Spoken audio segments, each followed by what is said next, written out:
Salam sejahtera untuk kita semua. Jumpa lagi dalam gerakan membaca Alkitab di hari ini, hari yang ke-312. Sebelum membaca Alkitab, mari berdoa. Terpujilah Engkau ya Tuhan. Hidup kami diyakini selalu ada dalam perlindungan Tuhan. Dan saat ini kami akan membaca Alkitab. Kami mohon Tuhan yang tuntun kami dengan hikmat dan pengertian, supaya firman Tuhan yang kami baca dan yang kami dengar terpahami dengan baik, dan kami percaya semua orang yang bersedia mengikuti pembacaan Alkitab di hari ini semakin diberkati oleh Tuhan. Di dalam nama Yesus kami berdoa. Amin. Saudara-saudara, bacaan Alkitab di hari yang ke-312 dibaca dari kitab 1 Korintus pasal 11 sampai pasal 13. 1 Korintus pasal 11 sampai pasal 13, mari kita ikuti. Jadilah pengikutku, sama seperti aku juga menjadi pengikut Kristus. Aku harus memuji kamu, sebab dalam segala sesuatu kamu tetap mengingat akan aku dan teguh berpegang pada ajaran yang kuteruskan kepadamu. Tetapi aku mau supaya kamu mengetahui hal ini, yaitu kepala dari tiap-tiap laki-laki ialah Kristus, kepala dari perempuan ialah laki-laki, dan kepala dari Kristus ialah Allah. Tiap-tiap laki-laki yang berdoa atau bernubuat dengan kepala yang bertudung menghina kepalanya. Tetapi tiap-tiap perempuan yang berdoa atau bernubuat dengan kepala yang tidak bertudung menghina kepalanya, sebab ia sama dengan perempuan yang dicukur rambutnya. Sebab jika perempuan tidak mau menudungi kepalanya, maka haruslah ia juga menggunting rambutnya. Tetapi jika bagi perempuan adalah penghinaan bahwa rambutnya digunting atau dicukur, maka haruslah ia menudungi kepalanya. Sebab laki-laki tidak perlu menudungi kepalanya, ia menyinarkan gambaran dan kemuliaan Allah. Tetapi perempuan menyinarkan kemuliaan laki-laki. Sebab laki-laki tidak berasal dari perempuan, tetapi perempuan berasal dari laki-laki. Dan laki-laki tidak diciptakan karena perempuan, tetapi perempuan diciptakan karena laki-laki. Sebab itu, perempuan harus memakai tanda wibawah di kepalanya, oleh karena para malaikat. Namun demikian, dalam Tuhan tidak ada perempuan tanpa laki-laki, dan tidak ada laki-laki tanpa perempuan. Sebab sama seperti perempuan berasal dari laki-laki, demikian pula laki-laki dilahirkan oleh perempuan, dan segala sesuatu berasal dari Allah. Pertimbangkanlah sendiri. Patutkah perempuan berdoa kepada Allah dengan kepala yang tidak bertudung? Bukankah alam sendiri menyatakan kepadamu bahwa adalah kehinaan bagi laki-laki jika ia berambut panjang? Tetapi bahwa adalah kehormatan bagi perempuan jika ia berambut panjang? Sebab rambut diberikan kepada perempuan untuk menjadi penudung. Tetapi jika ada orang yang mau membantah, kami maupun jemaat-jemaat Allah tidak mempunyai kebiasaan yang demikian. Dalam peraturan-peraturan yang berikut, aku tidak dapat memuji kamu, sebab pertemuan-pertemuanmu tidak mendatangkan kebaikan, tetapi mendatangkan keburukan. Sebab pertama-tama aku mendengar bahwa apabila kamu berkumpul sebagai jemaat, ada perpecahan di antara kamu, dan hal itu sedikit banyak aku percaya. Sebab di antara kamu harus ada perpecahan, supaya nyata nanti siapakah di antara kamu yang tahan uji. Apabila kamu berkumpul, kamu bukanlah berkumpul untuk makan perjamuan Tuhan. Sebab pada perjamuan itu tiap-tiap orang memakan dahulu makanannya sendiri, sehingga yang seorang lapar dan yang lain mabuk.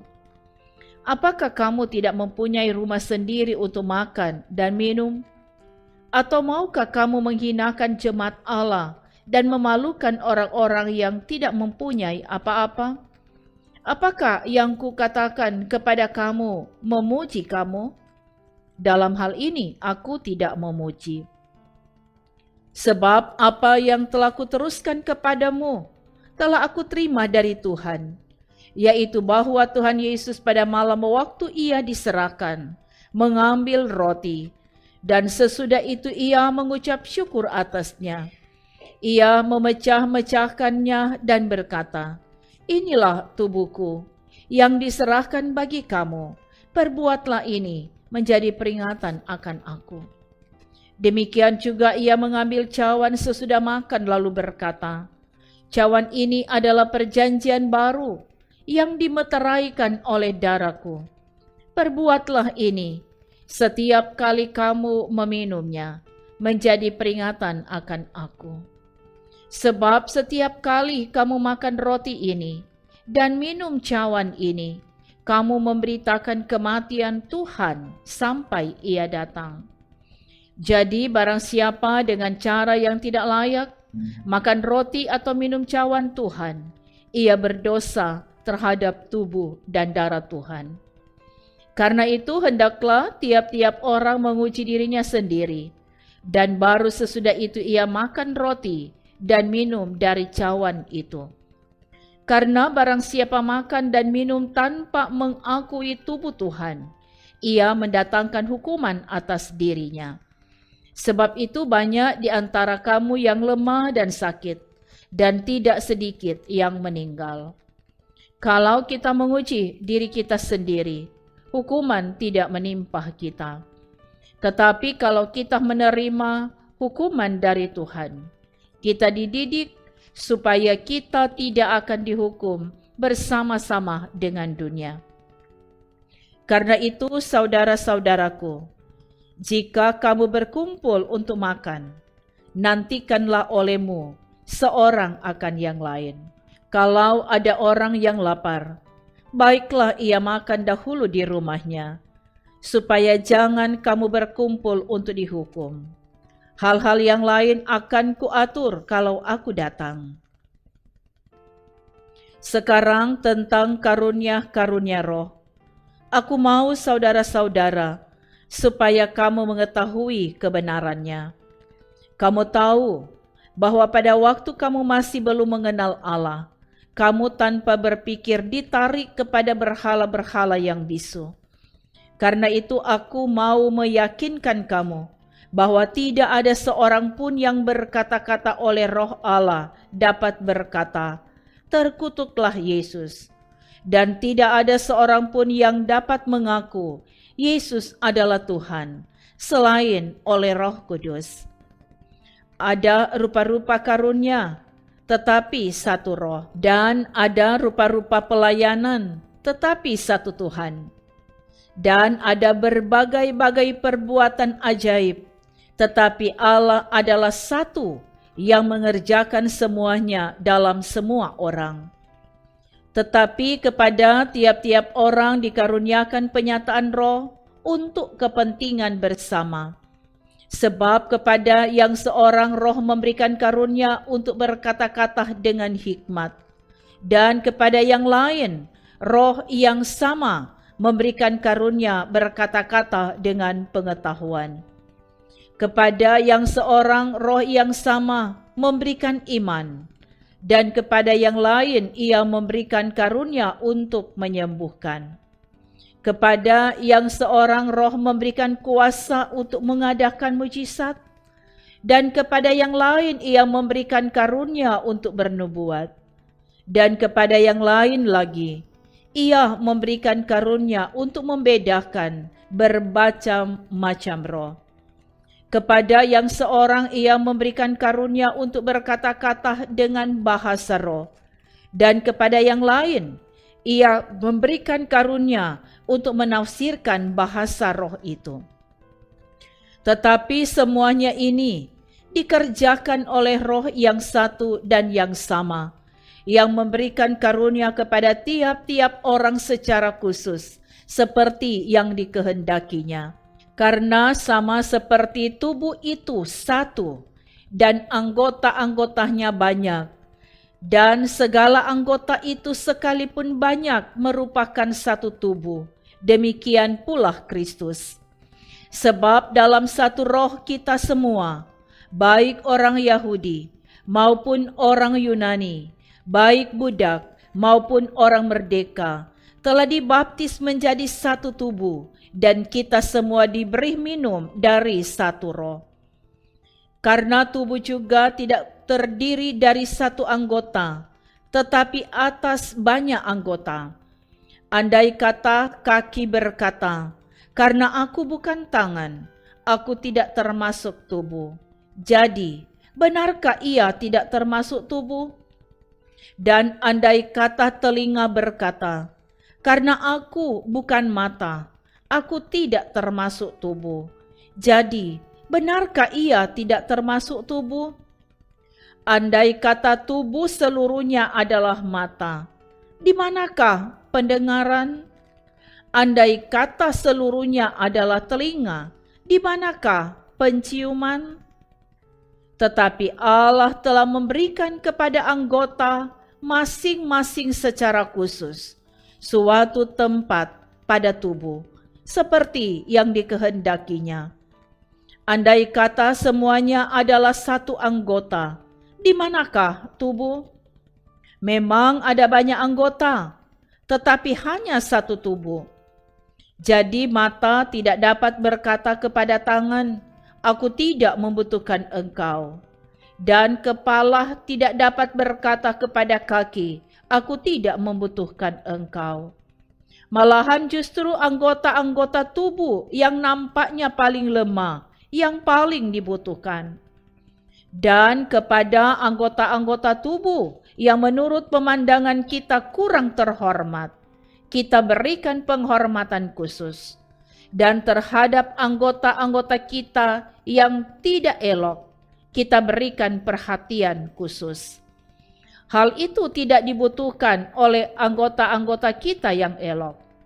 Allah telah menyusun tubuh kita begitu rupa, sehingga kepada anggota-anggota yang tidak mulia diberikan penghormatan khusus, supaya jangan terjadi perpecahan dalam tubuh, tetapi supaya anggota-anggota yang berbeda itu saling memperhatikan.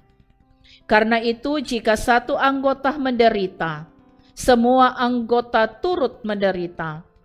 Jika satu anggota dihormati, semua anggota turut bersukacita.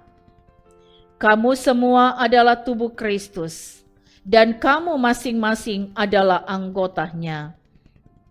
Dan Allah telah menetapkan beberapa orang dalam jemaat, pertama sebagai rasul, kedua sebagai nabi, ketiga sebagai pengajar.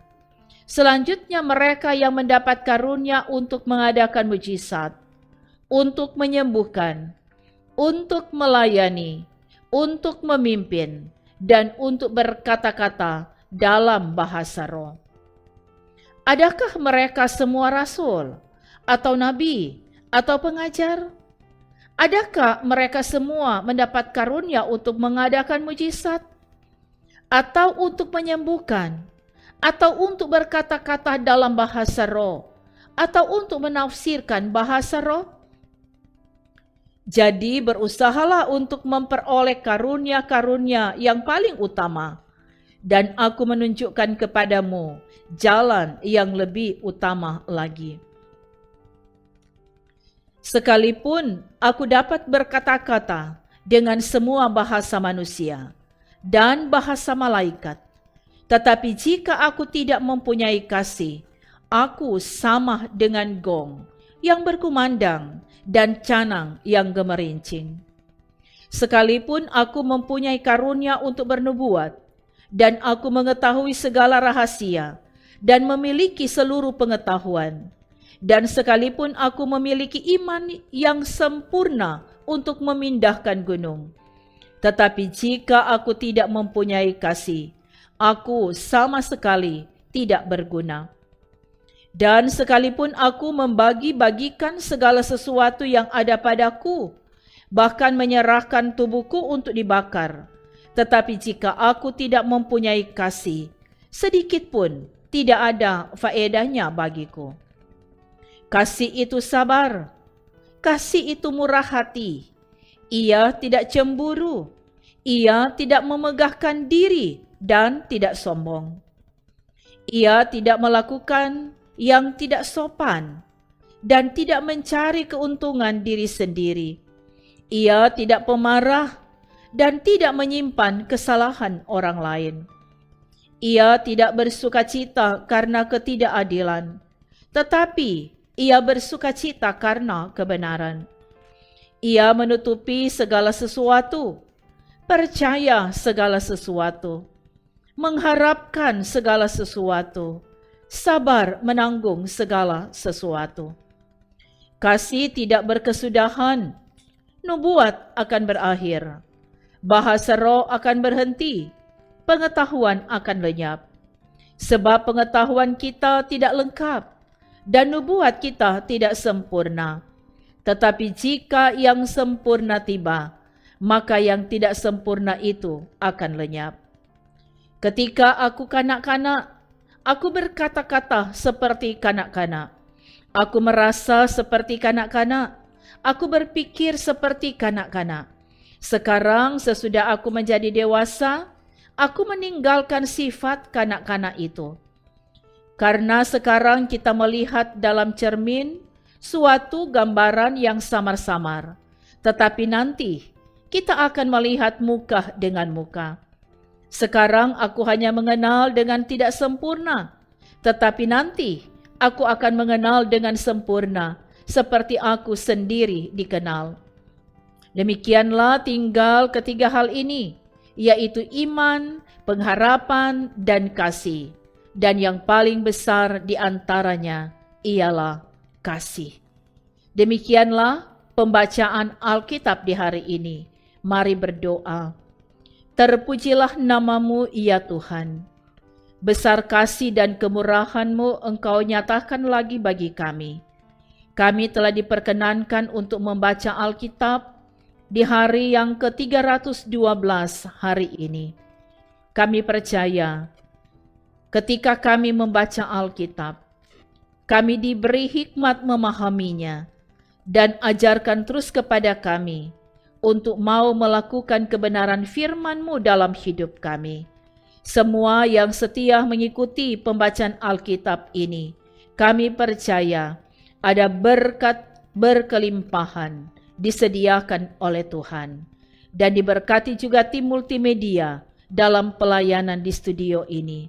Terpuji namamu Tuhan, kami bersyukur di dalam nama Yesus.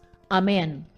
Saudara-saudara yang kekasih dalam Tuhan, demikianlah bacaan Alkitab di hari ini.